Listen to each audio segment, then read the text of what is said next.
கடந்த 90 ஆண்டுகளில் தமிழ் சினிமாவில் நடைபெற்ற பல முக்கியமான நிகழ்ச்சிகளை தொகுத்து நெஞ்சம் மறப்பதில்லை அப்படின்ற பெயரில் நான் பல கட்டுரைகளை எழுதியிருக்கிறேன். அந்த கட்டுரைகளுடைய தொகுப்பு நெஞ்சம் மறப்பதில்லை பார்ட் 1, பார்ட் 2, பார்ட் 3 என்ற பெயரிலே புத்தகமாக வெளிவந்திருக்கிறது. இந்த புத்தகத்தை மிக அழகாகவும் நேர்த்தியாகவும் 0 டிகிரி பப்ளிகேஷன்ஸ் வெளிக்கொண்டு வந்துள்ளனர். இந்த புத்தகத்தை நீங்கள் வாங்கணும்னா இப்போது YMCAவில் நடைபெறுகின்ற புத்தக கண்காட்சியில் 540, 541 ஆகிய 2 ஸ்டால்கள்லையும் இந்த புத்தகங்கள் விற்பனைக்கு கிடைக்கும். ஹாலிடேஸ்னாலே அது நம்ம GT Holidays தான். GT Holidays, South India's #1 travel brand. You know you are special when you're with GT Holidays.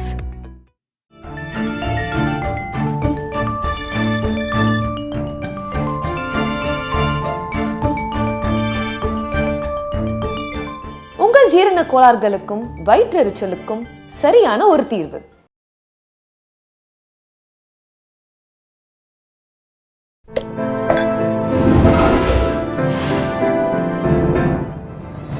Sai with Chitra. மம்முட்டியோட எப்படி இருந்து ஒர்க் பண்ணுறது? ஏன்னா அவரோட ஒர்க் பண்ண கொஞ்சம் டஃப்னு எல்லாருமே சொல்லுவாங்க. மம்முட்டி is an anxious person. அவருக்கு என்ன வேணும்னு சொன்னா, he wants you to be completely in control. If you are not in control, he'll come and control you. அவருக்கு அது தெரியுது. But I never had any problems with him. It was an absolute joy to work with. Like there was a sequence where அவர் விழுந்துட்டு அவரோட கால் break ஆயிடணும். கால் break ஆகணும், அதுல chroma key இருக்கு, அதுல கால் எடுக்கணும். So much work is there. And Kannamuchi ended out endல. There is Ajith, there is Tabu, there is Aishwarya Rai, there is Srividya. இவங்க எல்லாம் இருக்கிறாங்க. அவருக்கு அந்த கன்ஃபியூஷன்ல அவர் சொல்ல வேண்டிய dialogue is like almost a page. So he said, I need prompting. I said, no. And the second day of shooting, no. You have to learn. Used to prompting.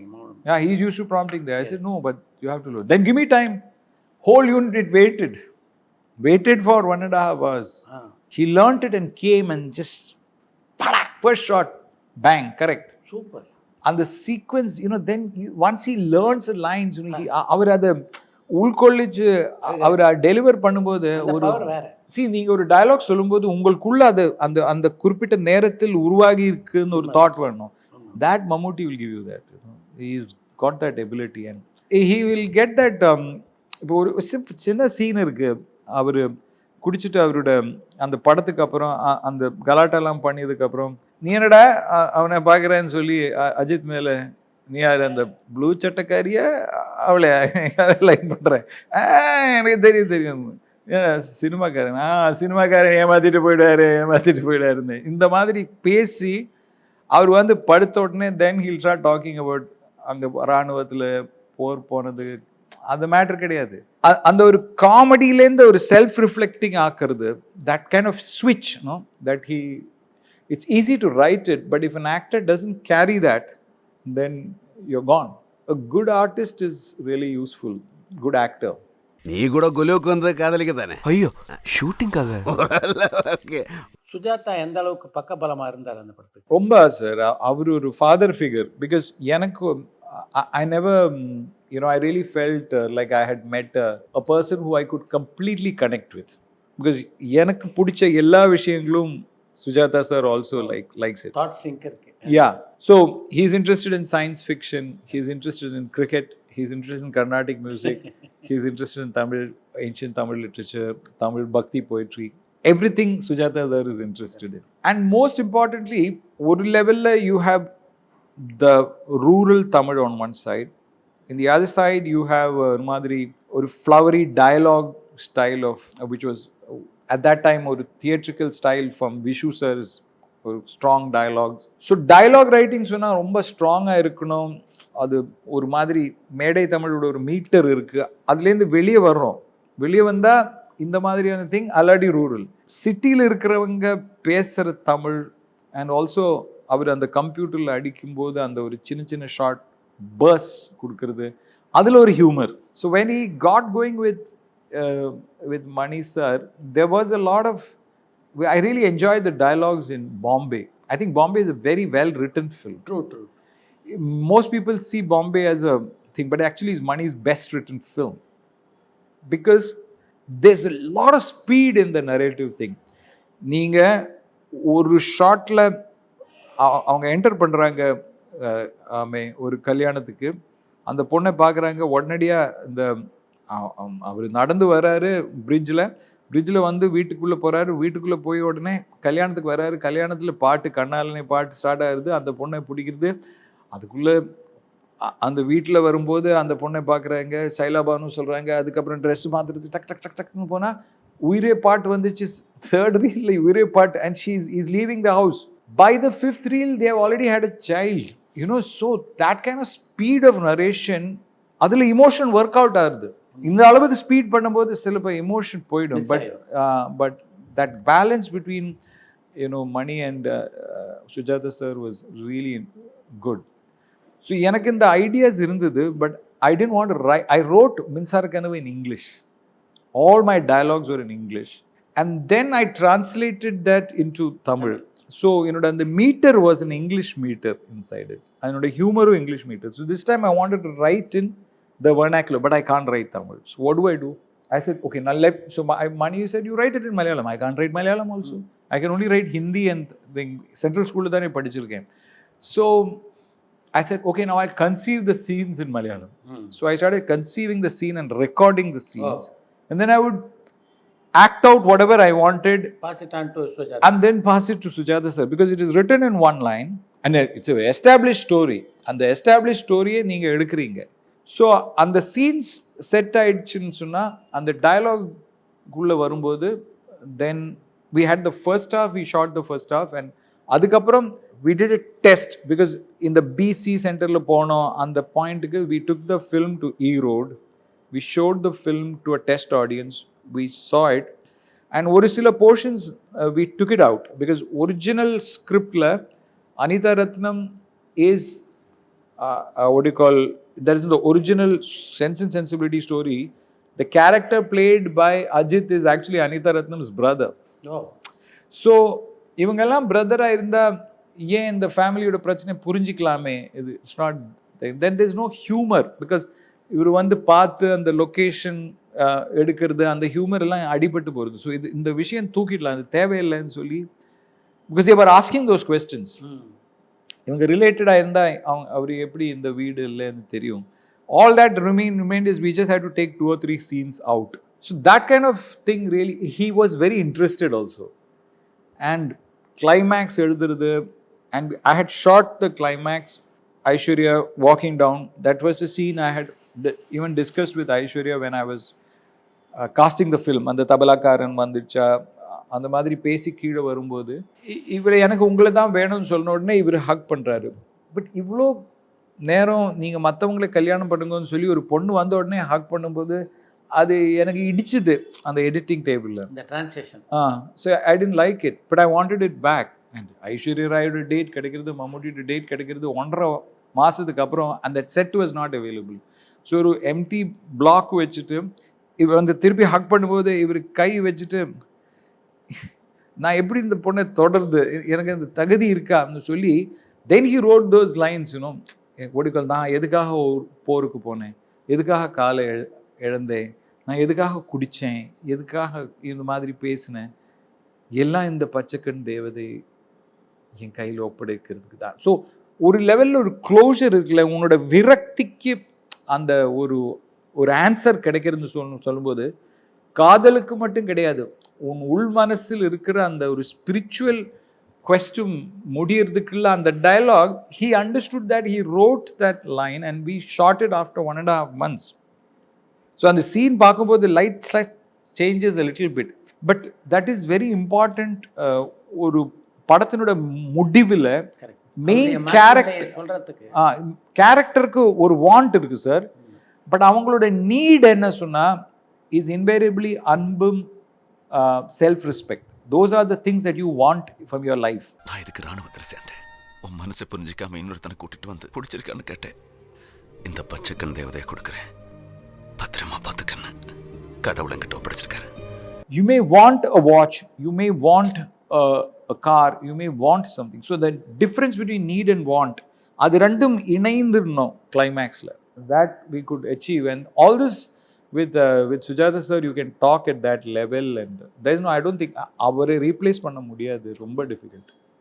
அவர் பெரிய loss Tamil சினிமாவுக்கு. First of all படித்தவர், இன்னொரு இவ்வளோ ஈஸியாக பழகுவார், and அவருக்கு instinctive writing. சும்மா ஒரு coffee வச்சா திரும்பி வச்சா கட கட கட கட கட கடன்னு அடிச்சுடுவார் அவர். ஸோ இட்ஸ் லைக் எந்த சப்ஜெக்ட் வேணாலும் பேசுவார், அதுதான் முக்கியமான விஷயம். ரொம்ப casual. And we used to go for seeing cricket together, and ஒரு 3 scene எழுதினதுக்கு அப்புறம் we'll go and sit and listen to Carnatic music, then we'll go and watch cricket. So I became like his friend and like his son. So I was really gutted when Sujata sir died. Ajith எப்படி வந்தார் அந்த படத்துக்குள்ள?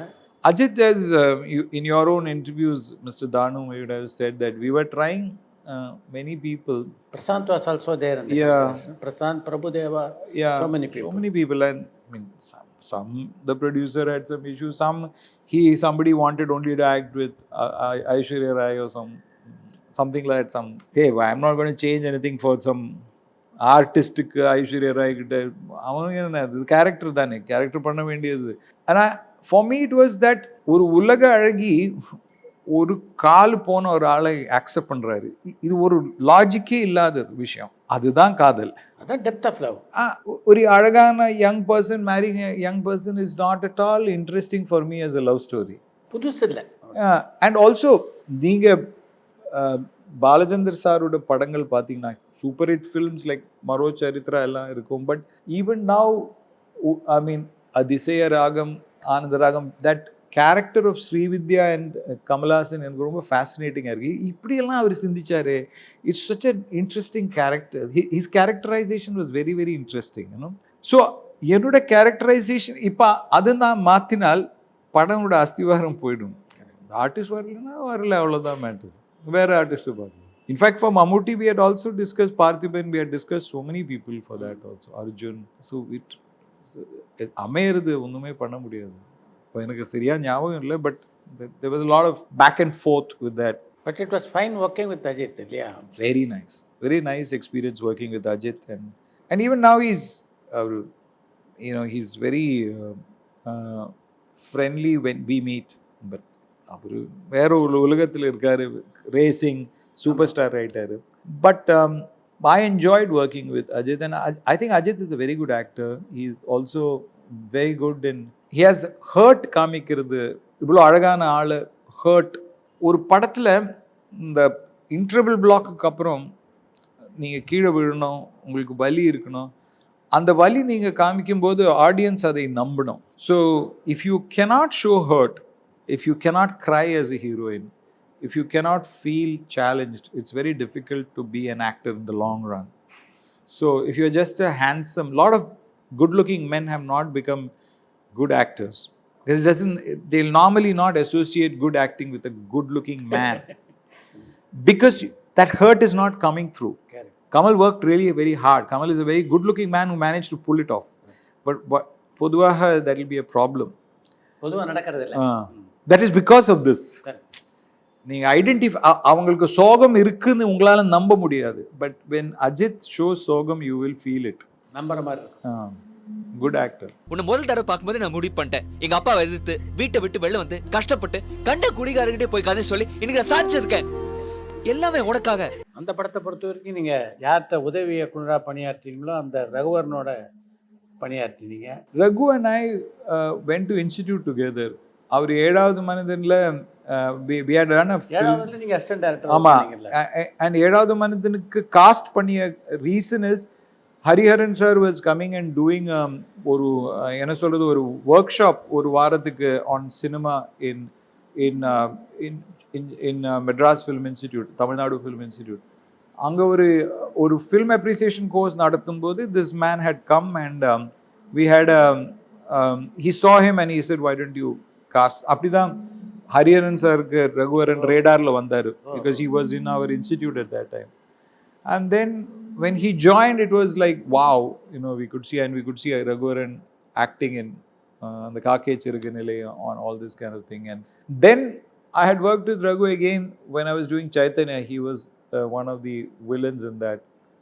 And Raghu and I have always been in touch.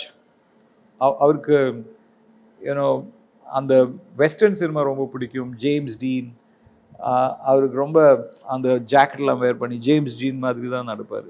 But later on you found that his career just took off because Siva படத்தில் I'd gone and work with the steady cam and அவர் அந்த சிவா படத்தில் அவரோட villain role was like just took him to a different level. Ramgopal வர்மாவோட படம். And I remember meeting him in that film. அவருக்கு அந்த method acting எல்லாம் ரொம்ப interest, so he could become a very good villain, and then of course by the time he had come to Bacha and all, he reached a different level. Ultimate. Yeah, I feel very sad that Raghu actually he had at least 10-15 years of acting left in him because he was extremely talented, and our timing was a different timing. His dialogue தனியா delivery. தெரிஞ்சார் அவர். Yeah. இடையில ஒரு ஆங்கில படத்தை கூட நீங்க ஒளிப்பதிவு பண்ணீங்களா? Morning ராகான்னு சொல்லி, it was a production of Raghavendra Rao. அவரோட பையன் அதில் நடிக்கிறாரு. மகேஷ் தத்தானின்னு சொல்லி ஒரு பிளே ரைட், அவர் தான் அவரோட டைரக்டர். அது இந்த ஆந்திராவில் போய் நாங்கள் எடுத்தோம். I enjoyed that filming also. சங்கீதம் பிடிக்கும், அதனால தான் நான் ஒத்துக்கிட்டேன். பிகாஸ் இன் யுவர் லைஃப் ஒரு ஹம்சகீதே அல்லாடி ஒரு சங்கராபரணம் மாதிரி இருக்கிற படம் எடுக்கிறதுக்கு வாய்ப்பு நமக்கு கிடைக்காது. ஏன்னா சினிமா மாறி போயிடுச்சு. ஆனால் முயற்சி பண்ணீங்களே. ஆமாம், சர்வதால ஃபைனலி நான் அதை எடுத்தேன். பிகாஸ் என்னோட லைஃப்பில் நான் பார்த்த விஷயம், how music can save a family in very difficult circumstances is what I have seen it in my family. So I think music is one of the great gifts of the world and art. கலையில் ஒரு மிக சிறந்த கலை is சங்கீதம். அதை create பண்ணுறதும் அவ்வளோ ஒரு magical journey. அதை கிரியேட் பண்ணுறதும் பாடுறதும் எல்லாமே ரொம்ப இன்ட்ரெஸ்டிங்காக இருக்குது. அது நெடுமுடி வேணும் அற்புதமாக நடிச்சிருந்தாங்க. ஆமாம், மம்முட்டி as well as நெடுமுடி வேணும். that ease with which they are delivered dialogues, that and they understand that எந்த பிச்சில் நீங்கள் ஸ்டார்ட் பண்ணணும். நீங்கள் அந்த டயலாக் ஸ்டார்ட் பண்ணும்போது நீங்கள் ராங்கான பிச் போட்டுட்டிங்கன்னா அந்த சீன் வெளியே வர முடியாது. அண்ட் நிறைய பேர் ஒரே பிச்சில் பேசுவாங்க. அது ஒரு இந்த டயலாக் டப்பிங் கோசம் நமக்கு ஒரு டப்பிங் ஸ்டைல் செட் ஆகிருக்குன்னு சொல்லி ஆல் த டைம் நீங்கள் ஒரே நோட்டில் பேசக்கூடாது. இந்த கேரக்டர் எந்த பாயிண்டில் இருக்குது அது வச்சு அவங்க தட் மாற்றுறது ரொம்ப இன்ட்ரெஸ்டிங்காக இருக்குது. அண்ட் அவரோட லாஸ்ட் ஃபில்ம்ஸ் அவருக்கு நடித்ததுக்கப்புறம் அவர் வந்தார். அவருக்கும் ப்ராம்ப்டிங் வேணும்னு சொன்னார், அவருக்கும் நோன்னு சொன்னேன். அவர் இரிட்டேட் ஆகிட்டார். தென் அசிஸ்டன்ட் டைரக்டர் எல்லாமே கொஞ்சம் இரிட்டேஷன் இருந்தது. Because he had to put that தாடி விக் எல்லாம். He had just come after an open heart surgery. So he didn't want to take his dress out. But அவர் ப்ளே பண்ணுற character is a Brahmin character. So I want him to wear that poonul and sit and all, but he was not ready to take his because on mark தெரியக்கூடாது. So there is usual ஒரு ப்ரொடக்ஷனில் ஒரு negotiation இருக்கும்ல, நமக்கு ஒரு கரெக்டான look கிடைக்கிறதுக்கு. அப்போ அவர் பார்த்த உடனே என்னோட டாட்டர் அதில் assistant director, assistant director wife producer, then நான் குடும்ப படமான்னு கேட்டார். ஸோ நக்கல்ல. அதுக்கப்புறம் சீன் எடுக்க தென் மியூசிக் அகாடமியில் ஒரு எடுக்கணும். மியூசிக் அகாடமியில் ஷூட்டிங் பர்மிஷன் கிடைக்கிறதே கஷ்டம். எனக்கு நாங்கள் ரொம்ப வருஷமாக மியூசிக் அகாடமியில் மெம்பர், வி காட் இட். அதுக்கப்புறம் இப்போ ஜூனியர் ஆர்டிஸ்ட் கொண்டு வந்து நரைச்சா இது எப்படி இருக்கும்? சங்கீதம் கேட்குற வரவங்க ஒரு டிஃப்ரெண்ட் பீப்புள் வேணும். ஸோ சிக்கில் குருச்சரனோட ஒரு கான்சர்ட் இருக்குது, அவங்க பாட போகிறாங்க. அது சொல்லிட்டு ஒரு advertisement, sickle Gurcharan Umayalpuram சிவராமனோட concert. அந்த கான்சர்ட் நம்ம ஃபில் பண்ண போகிறோம். அது ஃப்ரீ கான்சர்ட். ஃபோட்டோகிராஃபியில் என்னென்ன மாறுதல்கள்லாம் இப்போ வந்துருக்கு சினிமாட்டோகிராஃபியில்? நீங்கள் இந்த கெமிக்கல் அனலாக் ஃபோட்டோகிராஃபின்னு சொல்லும்போது மேக்ஸிமம் ஸ்பீட் நீங்கள் 400 ASL இருந்தீங்க. ஒரு ரோடு அல்லாட்டி ஒரு நைட் சீக்வன்ஸ் வாஸ் ஆல்வேஸ் நீங்கள் லைட்டிங் பண்ணியாக தான் எடுக்க முடியும். ஆனால் இப்போ 3000 ASA 2000 ASL you can literally shoot on the road. உங்ககிட்ட உதவி இயக்குனராக இருந்த கௌதம் வாசுதேவன் உங்ககிட்ட பணியாற்றிய போது எப்படி பணியாற்று? அவருக்கு ஆக்டிங்லேயும் டான்ஸிங்லேயும் ரொம்ப இன்ட்ரெஸ்ட் உண்டு அப்போவே. But I think his choice of music is fantastic. கதாநாயகனாகவே நடிக்க ஒப்புக்கொள்ளாது நீங்கள் கேரக்டர் கதாபாத்திரத்துக்கு வெற்றிமாறன் படத்தில் எப்படி ஒத்துக்கிட்டீங்க? அதான் மணி சொன்னாரு, நான் உன்னை ஹீரோவா கூப்பிட்டேன், நீ இப்ப தாத்தாவா நடிக்கிறிய.